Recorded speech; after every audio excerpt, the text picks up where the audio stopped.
Setelah dari Makkah ketemu jamaah mana? Jamaah Persia. Orangnya menyembah api. Yang datang ke sana Sayyidina Ali. Ketemu orang Persia penyembah api. Sayyidina Ali nggak olok-olok. Sampai akhirnya Raja Majusi namanya Rustum tertarik dengan Sayyidina Ali, ngambil menantu Sayyidina Husain. Akhirnya Sayyidina Husain diambil menantu Raja Persia namanya Rustum itu. Lahir Sayyid Ali Zainal Abidin. Karena Sayyidina Husain menjadi menantu orang Persia, akhirnya orang Persia masuk Islam. Lah orang Persia itu menyembah api. Apinya ditaruh di bangunan tinggi namanya Manaro. Makanya begitu masuk Islam, apinya dibuang, Manaronya ditaruh di depan masjid. Akhirnya masjid Persia punya Manaro. Orang seluruh dunia Islam lihat Manaro depan masjid kok bagus, maka semua pengen bikin Manaro. Sampai Lombok namanya menara. Jadi Islam itu bertemu dengan budaya bangsa yang berbeda terus, bergerak, ketemu berbeda di sini, ketemu beda di sana. Lah sampai akhirnya ketemu dengan perbedaan itu di Indonesia. Karena apa? Karena di sana udah ruwetnya luar biasa. Islam di Arab sudah kacau, bunuh-bunuhan, palah udah remuk lah di sana. Sampai akhirnya cucu Rasulullah namanya Sayyid Ja'far Shadiq, putra Sayyid Bakir, cucu Sayyid Ali Zainal Abidin, putra Sayyidina Husain yang dibunuh di padang Karbala, pengen keluar dari Arab. Udah deh, aku pengen keluar aja dari sini, di sini sudah rusuh.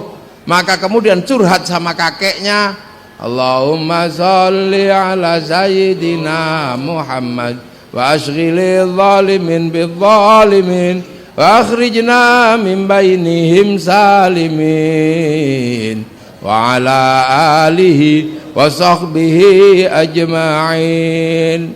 Itu kan curhatnya saya Ja'far Shadiq, pengen keluar, wa akhrijna min bainihim salimin. Makanya begitu ruwet kemarin ya kita baca sholawat asghil. Lah terus akhirnya sampailah pelan-pelan sampai di Jawa sana, namanya Sayyid Jamaluddin Al-Husaini Al-Kabir. Sampai di sana. Nah, Sayyid Jamaluddin Al-Husaini Al-Kabir punya putra namanya Sayyid Ibrahim Asmoro Kondi, punya anak namanya Sunan Ampel. Lah Sunan Ampel punya murid namanya Datuk Ribandang, turun ke Lombok. Nah, di sini diajar sholat 5 waktu nggak bisa, maka cuma diajar 3 kali sholat.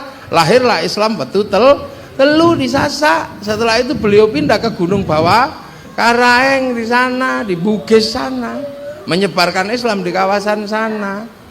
Loh, makanya dulu di sini juga banyak orang alim. Karena apa? Kedatangan murid-murid para wali.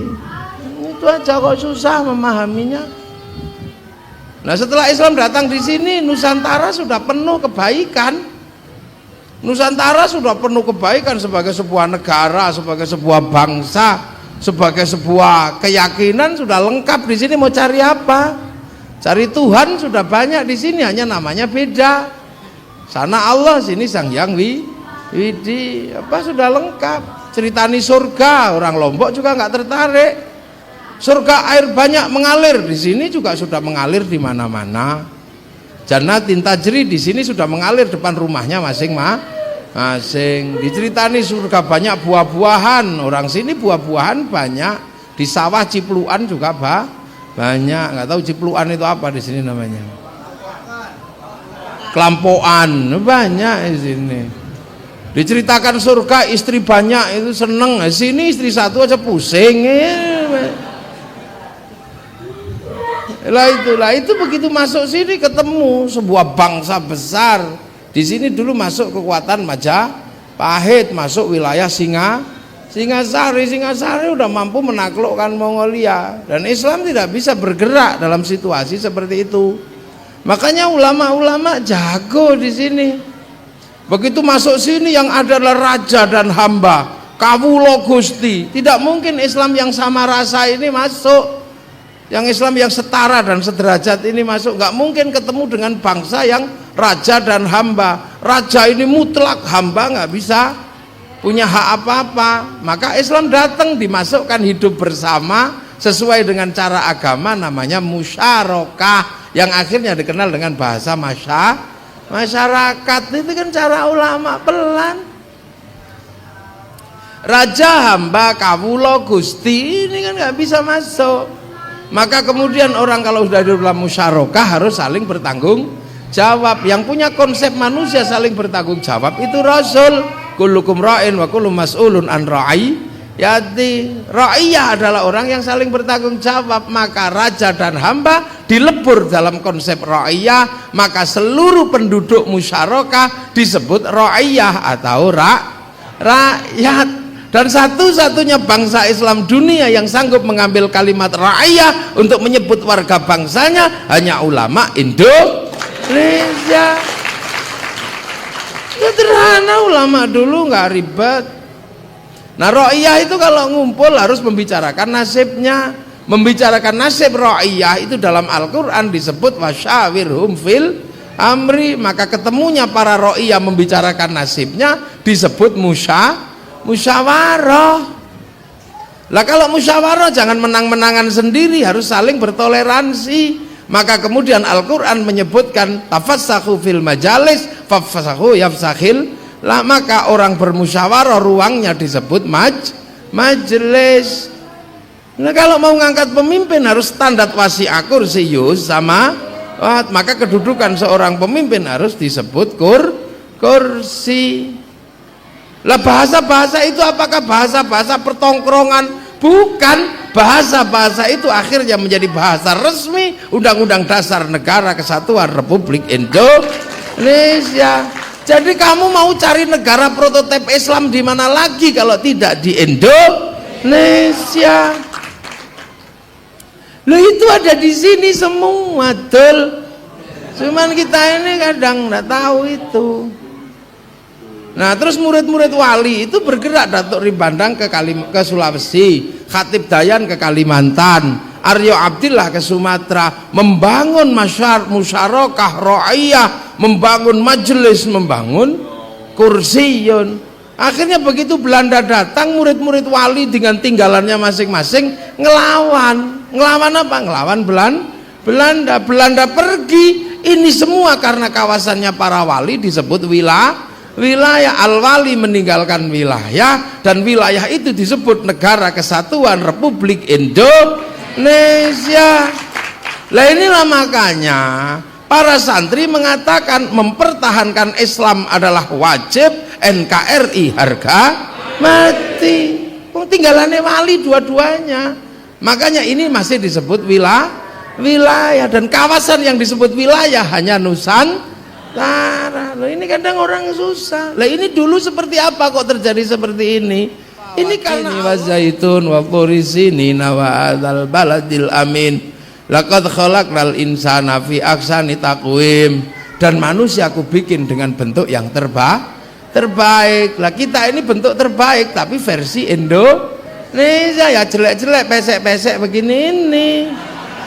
Ahsani taqwim versi Arab ya hidungnya mancung, rambutnya ikal. Aksani takwim versi Eropa tinggi besar, rambutnya merah. Aksani takwim versi Afrika hitam gosong kayak kopi. Aksani takwim versi timur versi Cina ya tembem-tembem sipit. Ini kan aksani takwim di zaman Rasul.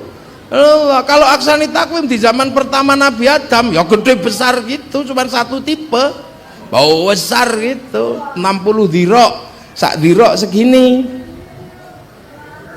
Lah nek 60 gini lah ya berarti 50 meter. Makanya Nabi Adam itu besar, wong kadalnya aja segede dinosaurus. Gak usah ditanya celananya seberapa, besar. Gak perlu pakai celana zaman segitu. Kan gak perlu malu, wong gak ada orang lain. Besar Nabi Adam. Itu aksani takwim pertama, Nabi Adam besar. Belum ada siapa-siapa lah. Kita ini kan udah umatnya Nabi Muhammad, umat Nabi milenial. Lalu Nabi Muhammad kan Nabi terakhir. Lalu kalau Nabi Adam pun pertama sana. Jaraknya entah berapa, jaraknya bisa diukur. Adamun Idrisun Nuhun Huduma Soleh wa Ibrahimu kulun muttaba Lutun wa Ismailu Ishaku kaza Yaqubu Yusufu wa Ayyubuk tada Syu'aibu Haruna wa Musa wal Yasa' Dzulkifli Dawud Sulaiman Taba Ilyasu Yunusu Zakaria Yahya Isa wa Thaha Khadimun Daghaya. Nabi Muhammad nabi terakhir, makanya aksani takwimnya udah beda-beda. Dan Nabi Muhammad itu nabi terakhir, nabi milenial. Makanya ajaran Islam itu ajaran yang indah. Nabi Muhammad dibekali dengan ilmu-ilmu tentang masa lalu yang luar biasa. Nah itu makanya kita ini punya sebuah cerita besar tentang masa lalu, karena Nabi Muhammad nabi terakhir. Kalau nggak diingatkan dengan masa lalu pasti lupa. Lah itu Nabi Adam pertama diingetin, setiap hari kita diingetin untuk apa? Menghadap kiblat. Kiblat itu apa? Kiblat itu inna awwala baiti wudi'a lin-nasi lalladzi bi Bakkah mubarakah wa hudal lil alamin. Itu apa sih sebenarnya Ka'bah itu? Itu kan tanda Nabi Adam turun itu. Biar nggak lupa kalau pulang kembali ke akhirat, maka dikasih tanda lah. Akhirnya tanda